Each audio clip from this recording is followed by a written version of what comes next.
Hello everyone, welcome to ಮನೆ ಅಡುಗೆ. ನಾನು ಸೌಂದರ್ಯ. ಇವತ್ತಿನ ವಿಡಿಯೋದಲ್ಲಿ ತುಂಬಾ ಸಿಂಪಲ್ಲಾಗಿ ಇನ್ಸ್ಟೆಂಟಾಗಿ ಯಾವುದೇ ಅಕ್ಕಿ ಬೇಳೆ ರುಬ್ಬೋದು ಬೇಡ, ಫರ್ಮಿಟ್ ಮಾಡೋದು ಬೇಡ, ಇನ್ಸ್ಟೆಂಟಾಗಿ ಆಗುವಂಥ ಒಂದು ದೋಸೆ ರೆಸಿಪಿನ ತೋರಿಸ್ಕೊಡ್ತಾ ಇದ್ದೀನಿ. ಈ ದೋಸೆನ ಒಂದು ಸಲ ನೀವು ಮಾಡಿದರೆ ವಾರದಲ್ಲಿ 3 ಬಾರಿ ಇದನ್ನೇ ಮಾಡ್ತೀರಾ, ಅಷ್ಟು ರುಚಿಯಾಗಿರುತ್ತೆ. ಹಾಗಿದ್ರೆ ಬನ್ನಿ ಇದನ್ನು ಯಾವ ರೀತಿ ಮಾಡೋದು ಅಂತ ಹೇಳ್ಬಿಟ್ಟು ನೋಡ್ತಾ ಹೋಗೋಣ. ಮೊದಲಿಗೆ ಇಲ್ಲಿ ಒಂದು ಮಿಕ್ಸಿಂಗ್ ಬೌಲ್ಗೆ 1/4 ಕಪ್ಪಷ್ಟು ಆಗುವಷ್ಟು ಅವಲಕ್ಕಿನ ತೊಗೊಳ್ಬೇಕಾಗುತ್ತೆ. ನಾರ್ಮಲಾಗಿ ಗಟ್ಟಿ ಅವಲಕ್ಕಿನ ತೊಗೊಂಡಿದ್ದೀನಿ. ನೀವು ಪೇಪರ್ ಅವಲಕ್ಕಿ ಅಥವಾ ಗಟ್ಟಿ ಅವಲಕ್ಕಿ ಎರಡನ್ನೂ ಕೂಡ ಯೂಸ್ ಮಾಡ್ಬೋದು. ಒಂದ್ಸಲ ವಾಶ್ ಮಾಡಿಕೊಂಡು ತಗೊಳ್ಬೇಕು ನೀಟಾಗಿ.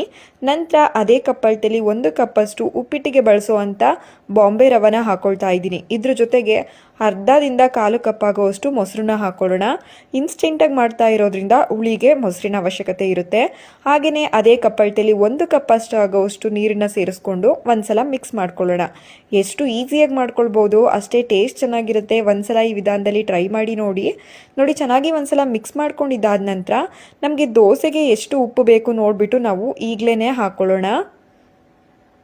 ರುಚಿಗೆ ಎಷ್ಟು ಬೇಕು ನೋಡಿಬಿಟ್ಟು ಉಪ್ಪನ್ನು ಕೂಡ ಹಾಕ್ಕೊಂಡು ಒಂದ್ಸಲ ನೀಟಾಗಿ ಮಿಕ್ಸ್ ಮಾಡಿಕೊಂಡು ಇದನ್ನು ಒಂದು ಪ್ಲೇಟ್ನ ಮುಚ್ಚಿಬಿಟ್ಟು ಒಂದು 15 ನಿಮಿಷ ನೆನೆಸ್ಕೊಳ್ಬೇಕಾಗುತ್ತೆ. ರವೆ ಮತ್ತು ಅವಲಕ್ಕಿ ಚೆನ್ನಾಗಿ ನೆನಿಬೇಕು.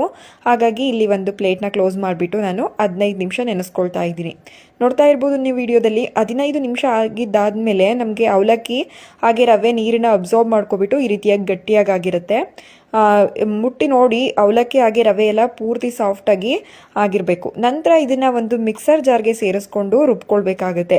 ನಾವು ನೆನೆಸ್ಕೊಂಡಿರೋ ಅಂಥದನ್ನು ಹಾಕ್ಕೊಂಡು ಇದಕ್ಕೆ ರುಬ್ಬೋದಕ್ಕೆ ಎಷ್ಟು ನೀರು ಬೇಕು ಅಂದರೆ ದೋಸೆ ಬ್ಯಾಟರ್ ಅದಕ್ಕೆ ರುಬ್ಕೊಂಡ್ರೆ ಎಷ್ಟು ಬರಬೇಕು ನೋಡಿಬಿಟ್ಟು ನೀವು ನೀರನ್ನು ಸೇರಿಸ್ಕೊಳ್ಳಿ. ತುಂಬ ತಳವಾಗಿ ಮಾಡ್ಕೊಳ್ಬೇಡಿ. ಇದನ್ನು ಇವಾಗ ಫೈನ್ ಪೇಸ್ಟಾಗಿ ನಾವು ರುಬ್ಕೊಳ್ಬೇಕಾಗುತ್ತೆ. ನೋಡ್ತಾ ಇರ್ಬೋದು ನೀವು ಇದೇ ರೀತಿಯಾಗಿ ಫೈನ್ ಪೇಸ್ಟಾಗಿ ರುಬ್ಕೊಳ್ಬೇಕು. ನಂತರ ಈ ಬ್ಯಾಟರ್ನ ನಾವು ಮಿಕ್ಸಿಂಗ್ ಬೌಲ್ಗೆ ಸೇರಿಸ್ಕೊಳ್ಳೋಣ. ಮೈನ್ ಪ್ರೊಸೀಜರ್ ಬಂದ್ಬಿಟ್ಟು ಇವಾಗ ಸ್ಟಾರ್ಟ್ ಆಗುತ್ತೆ. ಅಂದರೆ ನಮಗೆ ದೋಸೆ ಅನ್ನೋದು ಫ್ಲಫಿಯಾಗಿ ಬರಬೇಕು, ತುಂಬಾ ಸಾಫ್ಟಾಗಿ ಬರಬೇಕು ಅಂದರೆ ನಾನಿಲ್ಲಿ ಈನೋನ ಯೂಸ್ ಮಾಡ್ತಾ ಇದ್ದೀನಿ. ಒಂದು ಅರ್ಧದಿಂದ 3/4 ಟೀ ಸ್ಪೂನ್ ಆಗುವಷ್ಟು ಈನೋನ ಹಾಕೊಳ್ಬೇಕಾಗುತ್ತೆ. ಹಾಗೆ ಈನೋ ಬೇಗ ಆ್ಯಕ್ಟಿವ್ ಆಗಬೇಕು ಅಂದರೆ ಇದಕ್ಕೆ ಅದೇ ಸ್ಪೂನ್ ಅಳತೆಯಲ್ಲಿ 1 ಸ್ಪೂನಷ್ಟು ನಾವು ಹಾಲನ್ನು ಕೂಡ ಹಾಕೊಳ್ಬೇಕು. 1-2 ಸ್ಪೂನಷ್ಟು ಕಾಯಿಸಿ ತಣ್ಣಗಾಗಿರುವಂಥ ಹಾಲನ್ನು ಹಾಕೊಳ್ತಾ ಇದ್ದೀನಿ. ನೋಡಿ ಈನೋ ಅನ್ನೋದು ಚೆನ್ನಾಗಿ ಆ್ಯಕ್ಟಿವ್ ಆಗುತ್ತೆ. ಈನೋ ಹಾಕೋದ್ರಿಂದ ನಮಗೆ ದೋಸೆ ಸಖತ್ತು ಸಾಫ್ಟಾಗಿ ಫ್ಲಫಿಯಾಗಿ ಬರುತ್ತೆ. ಈನೋ ಇಷ್ಟ ಇಲ್ಲ ಅಂತ ಅಂದರೆ ನೀವು ಅಡುಗೆ ಸೋಡಾನ ಹಾಕೊಳ್ಬೋದು. ಇನ್ಸ್ಟೆಂಟಾಗಿ ಮಾಡ್ತಾ ಇರೋದ್ರಿಂದ ಈನೋ ಹಾಕಿದ್ರೇ ಚೆನ್ನಾಗಿ ಬರುತ್ತೆ. ಇಷ್ಟ ಇಲ್ಲ ಅನ್ನೋರು ಮಾತ್ರ ಈನೋನ ಸ್ಕಿಪ್ ಮಾಡಿ ನೀವು ಅಡುಗೆ ಸೋಡಾನ ಹಾಕೊಳ್ಬೋದು. ನೋಡ್ತಾ ಇರ್ಬೋದು ಈ ಹದದಲ್ಲಿ ನಮಗೆ ದೋಸೆ ಬ್ಯಾಟರ್ ಇರಬೇಕಾಗುತ್ತೆ. ನೀವು ರುಬ್ಬಿದಾದ ನಂತರ ಸ್ವಲ್ಪ ಗಟ್ಟಿ ಅನ್ನಿಸ್ತು ಅಂತ ಅಂದರೆ ಸ್ವಲ್ಪ ನೀರನ್ನು ಸೇರಿಸ್ಕೊಬಿಟ್ಟು ಕನ್ಸಿಸ್ಟೆನ್ಸಿನ ಅಡ್ಜಸ್ಟ್ ಮಾಡ್ಕೊಳ್ಬೇಕು. ತುಂಬ ಗಟ್ಟಿಯಾಗೂ ಇರಬಾರ್ದು, ತುಂಬ ತಳವಾಗೂ ಇರಬಾರ್ದು. ನೋಡ್ತಾ ಇರ್ಬೋದು ಈ ಹದದಲ್ಲಿ ನಮಗೆ ಬ್ಯಾಟರ್ ಅನ್ನೋದು ಇರಬೇಕಾಗುತ್ತೆ. ನೆಕ್ಸ್ಟ್ ಇವಾಗ ದೋಸೆನ ಹಾಕೊಳ್ಳೋಣ. ಪ್ಯಾನ್ ಕೂಡ ಕಾಯ್ಲಿಕ್ಕೆ ಇಟ್ಟಿದ್ದೀನಿ. ಬಿಸಿಯಾಗಿರುವಂಥ ಪ್ಯಾನಲ್ಲಿ ಇವಾಗ ದೋಸೆನ ಹಾಕೊಳ್ಳೋಣ. ನೆಕ್ಸ್ಟು ನೀವು ನೋಡ್ತಾ ಇರ್ಬೋದು ಇವಾಗ ನಾನು ಯಾವ ರೀತಿ ದೋಸೆನ ಹಾಕೊಳ್ತೀನಿ ಅಂತ ಹೇಳ್ಬಿಟ್ಟು ಈ ರೀತಿಯಾಗಿ ಹಾಕೊಳ್ಬೇಕು. ನಂತರ ಅದನ್ನು ಸ್ಪ್ರೆಡ್ ಮಾಡ್ಕೊಳ್ಬಾರ್ದು. ನಮ್ಮದು ದೋಸೆ ಬ್ಯಾಟರ್ ಅದ ಯಾವ ರೀತಿ ಇರಬೇಕು ಅಂದರೆ ನಾವು ಹಾಕಿದ ತಕ್ಷಣ ಅದೇನೇ ಸ್ಪ್ರೆಡ್ ಆಗಬೇಕು. ನಾವು ಸೌಟಲ್ಲಿ ಸ್ಪ್ರೆಡ್ ಮಾಡೋಕ್ಕೆ ಹೋಗಬಾರ್ದು. ಆ ರೀತಿ ಮಾಡಿದ್ರೆ ನಮಗೆ ಈ ರೀತಿಯಾಗಿ ಗೂಡು ರೀತಿಲಿ ಬರೋದಿಲ್ಲ. ನಂತರ ದೋಸೆ ಬ್ಯಾಟರ್ನ ಹಾಕಿದ್ದಾದ್ಮೇಲೆ ನೀವು ತಕ್ಷಣಕ್ಕೆ ನೀವು ಲೆಡ್ನ ಕ್ಲೋಸ್ ಮಾಡಬಾರ್ದು. ಈ ರೀತಿಯಾಗಿ ಗೂಡು ರೀತಿಲಿ ತೂತಗಳಾಗಿದ್ದಾದ ನಂತರ ನಾವು ಲೆಡ್ನ ಕ್ಲೋಸ್ ಮಾಡಬೇಕು. ನೀವು ಫಸ್ಟ್ ಲೆಡ್ನ ಕ್ಲೋಸ್ ಮಾಡಿಬಿಟ್ರೆ ಈ ರೀತಿ ಆಗೋದಿಲ್ಲ. ಹಾಗಾಗಿ ನೋಡಿ ನೆಕ್ಸ್ಟ್ ಲೆಡ್ನ ಕ್ಲೋಸ್ ಮಾಡಿಬಿಟ್ಟು 1-2 ನಿಮಿಷ ಬೇಯಿಸ್ಕೊಂಡ್ರೆ ಸಾಕು.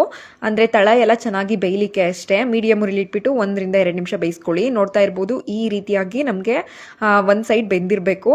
ಇದು ಒಂದೇ ಸೈಡ್ ಬೇಯಿಸ್ಕೊಳ್ತಾ ಇರೋದು. ಹಾಗಾಗಿ ಒಂದು ಸೈಡ್ ನೀವು ಚೆನ್ನಾಗಿ ಬೇಯಿಸ್ಕೊಳ್ಳಿ. ನೋಡಿ ಮತ್ತೆ ಇನ್ನೊಂದು ದೋಸೆ ಕೂಡ ಹಾಕಿ ತೋರಿಸ್ತಾ ಇದ್ದೀನಿ. ನಾವೆಲ್ಲೂ ಕೂಡ ಸ್ಪ್ರೆಡ್ ಮಾಡೋದೇ ಇಲ್ಲ, ಹಾಗೇನೆ ಅದೇ ಸ್ಪ್ರೆಡ್ ಆಗುತ್ತೆ. ಈ ಹದದಲ್ಲೇ ಬ್ಯಾಟರ್ನ ನಾವು ರೆಡಿ ಮಾಡ್ಕೊಳ್ಬೇಕಾಗುತ್ತೆ. ನೀರನ್ನ ಹಾಕಿ ಅಡ್ಜಸ್ಟ್ ಮಾಡ್ಕೊಳ್ತೀವಲ್ಲ, ಆಗ ನಮಗೆ ಈ ಹದದಲ್ಲಿ ಬರೋ ರೀತಿಲಿ ನಾವು ಅಡ್ಜಸ್ಟ್ ಮಾಡ್ಕೊಳ್ಬೇಕು. ತುಂಬ ತಳವಾದ್ರೂ ಈ ರೀತಿ ಆಗೋದಿಲ್ಲ, ಅಥವಾ ತುಂಬ ಗಟ್ಟಿ ಆದರೂ ಕೂಡ ಅದಾಗೆ ಸ್ಪ್ರೆಡ್ ಆಗೋದಿಲ್ಲ. ನಾವೇ ಸೌಟಲ್ಲಿ ಮಾಡಬೇಕಾಗುತ್ತೆ.